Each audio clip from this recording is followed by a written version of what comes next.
Dirtle Magic. Hello everyone, today I have a bit of a different video. I've been watching and fuming a lot over the Double Masters announcement and the price points that have come out for it so far. Granted, we don't know a lot of the cards, barely any of them. But we do have the price points as they are, the 4 cards that are spoiled, and the respectful and the real conversation or post rather that Mark Rosewater, on his blog. And I want to address some of the issues because I'm still fuming about it and I didn't know what else to do. So this is a bit off the script. It's very lightly scripted. It's not my usual content. I did want to start like some extra content about, talking about different things in Magic, but here, I'm angry. Let's just put it that way. So this is going to be a bit rambly. If you don't like this content, feel free to switch off. Leave comments, what have you. But I just want to get this off my chest. I want to hear the opinions of anyone who watches the video about what they might be thinking. Maybe give me some new perspective. Maybe I'm just not seeing something. So that's all something that's fairly viable. Let's get started. All right. So Double Masters. 2 extra rares, possible 4 rares if you get super lucky in a pack. Sounds great. We need reprints. I play Commander almost exclusively. I do have some 60 card casual kitchen tabletop things. I don't have that many EDH decks because, in paper anyway, because, I'm not exactly the richest person, that well off, what have you, but I love the game. And I need to spread my resources around, and I personally don't like proxying myself. It just upsets me personally. I don't care if other people do it necessarily, unless you're, like all the top tier stuff and your deck's all proxy. But to each their own. But for Double Masters specifically, reprints, yay! But why does it cost so much? Wizards doesn't do MSRP anymore. We all know this, but it's a lot. It's like 4 times the booster last I checked. I need to check again probably. Actually, I can do that right now. I'll just add some images over this. You know how it goes. So let's go ahead and check that out. TCG player. And but 4 times as much? That's ridiculous. 300 for a box. So my concern with this is, and in this post he alludes to this, that they have a more affluent clientele, and that's fine, and they want to make stuff for them. That's fine. It's a business. I'm not on them about the business issue of it. I'm about the end issue of where people like me can't afford this. As it was at $8, I would have bought maybe 3 packs to test my luck, and had to settle for that, maybe buy some reprints if I didn't see too much in the set that I liked and didn't want to risk it on boosters. I do like opening boosters, but not at that price point. But it's double what I expected it to be. I mean, I figured double rares, double the price, right? I don't know what's in the set. Nobody else does. Again, these prices can fluctuate, so I don't want to come down too hard on Wizards just yet, but it is pissing me off a little bit, right? So, on top of like the secret layers and all the reprints with the special art and things that some of us can't afford. I know I haven't bought any of the secret layers, even though I wanted to, because, $30 for 3 cards is fine if they're all $10. Better than that, not. So looking at the listing here at TCG Player, it's up to $400. Nice. Perfect, as people say sometimes. So yeah, the price. All right, let's go ahead and compare that to some previous products that were great and I could actually afford them. All right, so sorry about the ding, but let's compare previous products. All right, let's start with the mighty and intoxicating set of Battle Bond. Battle Bond was awesome. Not the best cards ever printed into the whole set, but there has to be filler. And they moved away from the New World Order kind of stuff, so that was nice, but it had decent reprints, doubling season. The new partners weren't terrible. Generally, I liked the direction they were going into the partners with. I'm against the regular partners, which I won't get into right now. And I enjoyed the set. I bought it. The lands were okay, the dual lands, if you will, and it was a decent set. Then we had sets like Conspiracy and Conspiracy 2. Reprints in there, a lot of nice interesting cards. Leovold, go away. And those were great sets, and they were a little pricier, but you can still get some cards out of it. Like if you bought singles and stuff, that wasn't too bad. And then we had something like Modern Horizons, which was more aimed at the modern format, but you've still got great cards out of that. I actually got to build an EH deck, Gerard, that I wanted to build forever, but couldn't afford a lot of the pieces I wanted, and it brought those smacking down, and I was just like, hallelujah. Hallelujah flippin' Luya, because I was able to build a deck I always wanted to build, and I had for a while too. It was a nice deck, kind of always won the same way, so it got boring, but I was able to afford Forest Shaman, Lure of Extinction, Maelstrom Pulse, all this stuff that got reprinted, and it was glorious. I looked forward to that set. The feelings I got from that set afterward were so good for me. Not that I could afford everything I wanted, again, but I was able to build that one deck, finally, and have it be relatively powerful. You know, it didn't win every game and what have you. I'm a casual player. I'm not looking to, like, combo out on turn 4 or less, but, you know, it was glorious. Then we had Mystery Booster. 100 to 120, around there if you paid for it, you're lucky and all that jazz. The value was great. Okay, I didn't get everything I wanted out of that either. You know, they're boosters. But Demonic Tutor, the Braid of Fire, some other cards, you know, and they reprinted Ristic Study finally. It was a big taboo. Or, not taboo, a big to-do, rather. And it was glorious. Even if I got ripped off on a Ristic Study I ordered from, you know, a single vendor. But the cards were there. Did they print enough of it? No. But it was glorious. Okay, and now we have double masters for 2 to 4 to maybe 5 times the price now. I didn't even check the singles while I was there. I should go back and check. And supposedly it's going to have a bunch of reprints. Now, again, I have to preface that with, or amend that, I guess, with we only have 4 or 5 cards spoiled. I mean, this set could be great. It could be garbage. I doubt it'll be garbage. The feeling amongst people is it's going to be pretty good. But why? Why? I mean, even at double the price, you know, I would have bought like a couple packs, like I said, maybe just wait and got reprints. I can't afford a box of this stuff. I never was able to. It has to be around $100 for me, minimum, like, or maximum. That's how it is. But why?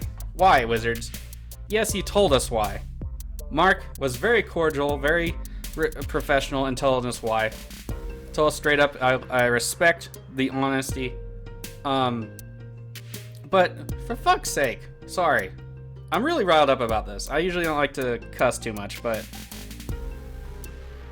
you know, and that brings me to another point about like the better off among us with money, and those of us who aren't as well off are maybe, you know, stuck, especially during COVID, which I have some qualms about too. But let's concentrate on the money issue for a second. So the money issue for me is I don't have a lot, and that's fine. You know, I am where I am in my life. I am trying to better myself and all that jazz. But for those of us that already have money, they can buy this product and I can't. And that would be fine if it was like the Secret Lair or Collector's Edition, or they got a box of all the alternate art and I got a box of all the regular art. Something where they still get their investment. I'm sure a lot of us are, you know, value our cards monetarily as much as we do because of the feeling we get when we play a deck we love or something.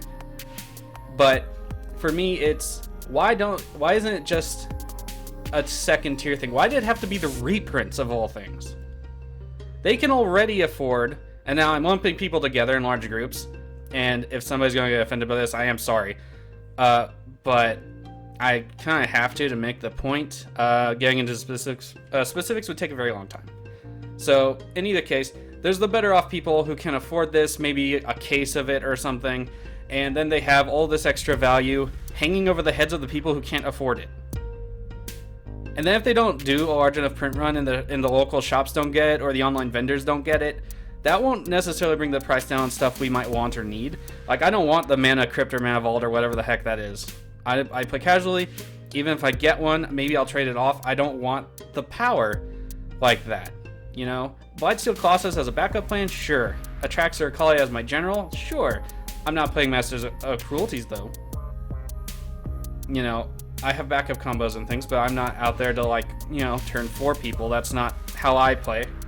Then there's nothing wrong if you want to play that way, but even if you do like to play that way, if you can't afford stuff, especially right now, like a pack of this, and you don't get lucky, then what do you do if you can't afford the single, right?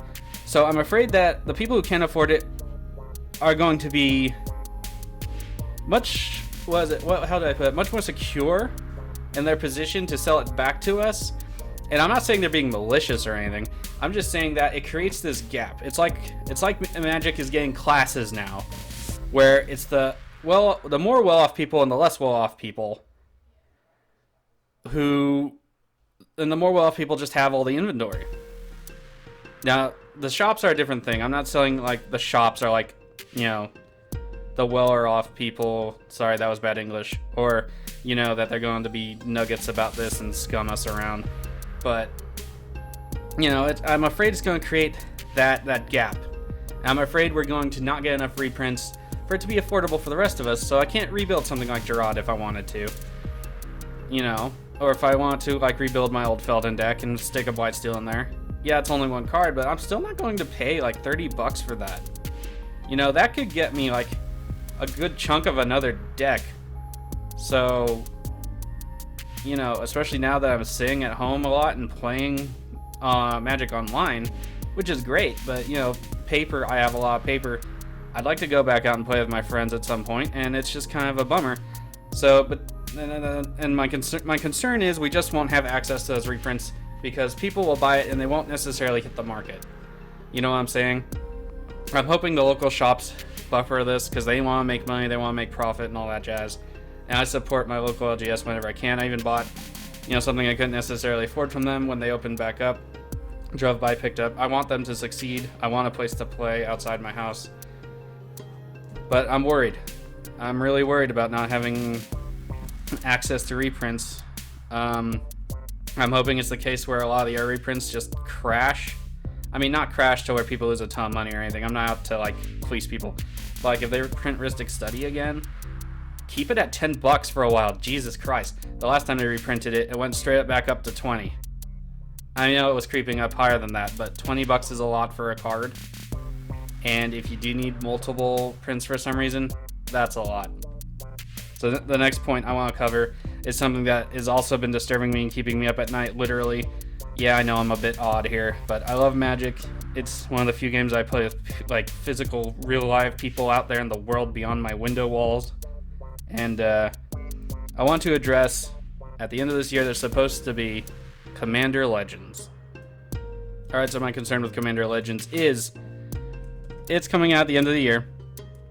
It's going to be 20 cards a pack, draftable, and 75 new Legends. And as we all know, Commander is one of the most popular formats. I play it. I like the semi-randomness of it. I try not to use as many tutors because of that and stuff like that. Playstyle, you know, da-na-na-na-na. But, sorry, 70 brand new Legends, and some of them are Planeswalkers. So, but what is that going to be priced at? You know, Commander players do spend a lot of money on their decks, or they can. My decks have just gone up in price because I've held on to them for so long. I've noticed my decks used to top out around 130 after a few months of buying cards. So my decks now are worth over 300 in paper. And I think that's a bit obtuse. So again, coming back to those reprints, but let's focus on the Commander Legends conundrum I have. We know nothing about it besides some art. We know beyond the art that 20 card booster packs, foil 2 legendary creature in these packs. It's supposed to be draftable, if I remember correctly. And I do like playing draft occasionally, but I don't play it like almost at all. Again, money is an issue for me. But I'm worried about what it'll cost. This will be probably a high demand set. So what's it going to cost? What's the print run? What cards are even in it? We don't know. So that'll probably affect that. But who's it aimed at? Is it going to be everyone? Can everyone do it? Can everyone pick up prints of these cards? The answer to this one is probably not, and that's only because it's going to be a new set, it's going to have new prints of things in it, and that's fine, that happens all the time, but I'm worried about the print run for this specifically. They will have to print this fairly well, especially if there are going to be some reprints, which I imagine there will be for at least filler, you know? Commander Sphere, maybe, stuff like that. That was a bad example, but you know what I mean. But my concern is now that everything's kind of going topsy-turvy, and I felt for a long time that Magic was increasing too much in power, things were getting too powerful too quickly, and people are always chasing that power. I've sat down at tables before COVID hit where I was getting more and more outgunned, and I just want to play casually and have an epic struggle in a story. Like, I have a Niv Mizzet Reborn jank deck that I call Group Shrug, because it's all about random effects like punishment, mana dorks. You get to draw cards, but it hurts you to do it. Sometimes we draw cards and nothing hurts you. It's a weird group slug, group hug hybrid kind of deal. And, you know, I got nothing against competitive players and them playing stuff the way they want to. It's the game. You should enjoy it. But with the power creep, just to keep up with it, people have to buy cards, right? And if the print run is low for double masters and the price point remains high, that's not going to work. It'll work for wizards. They'll sell more stuff down the line when they eventually reprint whatever those are. But for Commander Masters Commander Legends is going to be totally new, and I don't even know. I have a great fear that the cards will be not printed enough. The singles will be not affordable, and they'll come out with some surprise thing. I don't even remember Double Masters being on like their thing for the next year or something. Maybe that was only for Commander, but you know, I didn't remember it. And what if there's a nasty surprise somewhere down the line? They've printed a lot of product. It's hard to keep up. My wallet keeps jumping off tables trying to get away from me, and I can't afford to buy everything, and I don't. But it's just a concern I have for the future. It's a concern I have for going forward. If they gave the better off people the alternate arts, the shiny secret layers, all that stuff, I'd be happy. But when it's reprints that people need for different formats, and it's not just EDH, it's other formats too, so they can get into it if EDH isn't your thing, if Modern's your thing, Pioneer's your thing now, you know, whatever. It's squeezing all of us. And while I understand there's business to be done, does it have to be at this price point?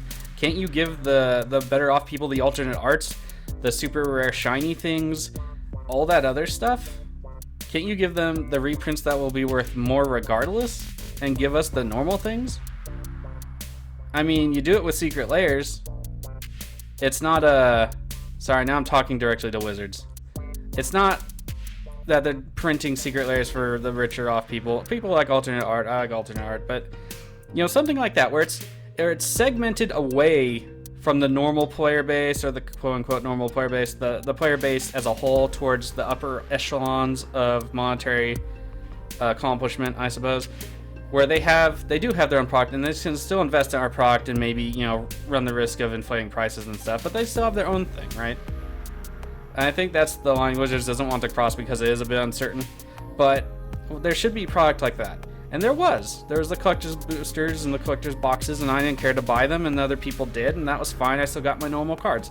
But Double Masters, if they keep this up, is setting a dangerous precedent for us getting cards for our decks and things. You know, sorry, again, the video's a bit rambly, and I've been holding this in for a while, and I wanted to organize my thoughts a little bit, but I'm not good at organizing my thoughts. What can I tell you? So, there is one more thing I want to answer here, and that's Maro's blog's last question. Alright, so for those of you that don't know, Maro posted on his blog, Blogatog, after somebody asked him, you know, about Double Masters and why it's so much, and he says basically, and honestly, and I respect him for it, that their business and they need to make money, and they have a more affluent clientele, and this is aimed at them more or less. The problem is the product, this isn't for you, but it has all the stuff you want, isn't the best answer ever. You know, and he goes on, the bomb is, he understands how we feel, but he thinks not making products for the audience is both unfair for the audience and them, which is fine sentiment, but again, why the reprints for our decks? You know, give them the fancy art, you know, something like that. So he says, how can we make these products in a way that allows that audience, meaning the more affluent, to get what they want without all of you feeling like we're doing you harm. Well, the affluent probably already have these cards, Morrow. That's, I mean, I still can't afford to buy Steel Colossus. I couldn't afford it when it came out new and EDH wasn't as big. So, I mean, maybe it's just a correlation of me not having money ever. But, to answer your question, like I said before, make the reprints affordable for us and give the special alternate art foily harder to get ones for the more affluent. If it's going to be a class structure where you need to make money or something, you should make it for them. Now, the problem with that is they're just going to buy the cheaper product. So, I don't know what to tell you. The collector boxes haven't been the best monetarily. Some have crashed and then come back up and all that jazz. People have lost money. There's a lot of things to see online that may or may not be true. But the rich people, the more affluent people, I'm sorry, I don't want to just call them the rich people because then, it has a negative inclination. They'll just buy more of the product anyway. If they just sit on the boxes as an investment for a few years and they climb in price, boxes always do. I wish I could do it. They'll buy like a case, open 3 boxes, open another one, sell the singles maybe, and sit on 2 of them. I don't think that you need to necessarily make a product full of the stuff that everybody wants only for the more affluent. So, yeah, if you have to increase the price for some reason, even though it costs probably around the same-ish all the time to create cardboard with nice art on it, then increase it maybe by 150%. I mean, you are getting 2 rares in the packs. I was willing to pay the $8 per pack. I've paid $10 for a pack before. But to have it at this price point, I know they're not in direct control, but they could print more. They could still say to the distributors, this is what we're selling it to you for. And at least have that say, I guess. Since there's no MSRP anymore, the shops and the other people will do what they want. They need to make money, I understand that, but for fudge sakes. I mean, there are solutions, like make it a little bit more expensive. The more affluent will still buy a ton of it anyway and sell it, but give us an opportunity to pick it up for fudge sake. Keep your secret layers and your fetch lands. And I don't even care about the damn fetch lands, really. But I know a lot of people do. So, you can't reprint those and, $200 to start with, and it goes up to $4, $5, $6 and for lands that people need to play to your game. And again, only the most affluent, and frankly, if you're buying $600 worth of 5 lands, questionable expenditures, people, it's not helping. It's not. The rest of us, the majority of us, I hope. Yeah, so as an answer to your question, there it is. If you ever see this. Anyway, if you liked my rambling, I'll try to be more coherent in the future. I do want to start talking about extra content. I want to cover the problems with mono white, which are really well covered, but I want to add some things to it that I've been thinking about. The problems with, I guess, mono green, mono blue, problems with mono red. They all have problems, but some are more negative and some are like, there's too much consistency, stuff like that. Different things. Power creep is an issue for me. If you like any of this stuff, let me know if you want more content like this. If you didn't mind me rambling, let me know. If I ramble too much, let me know, and I'll try to be more coherent. But I had to get all this off my chest. Double masters is really, it's just been grinding my gears. It's been upsetting me. I've actually lost some sleep over it. I love to play Magic. I want to try and make part of a career doing the Magic online. But that might price me out of that too, now that I think about it. So I'm going to go off. I hope you all have a better day than apparently I might be having. I hope you're all safe. I hope none of you are in relation to anyone who's sick. And I'll see you on a regularly scheduled programming this Tuesday. Bye. Have a good one.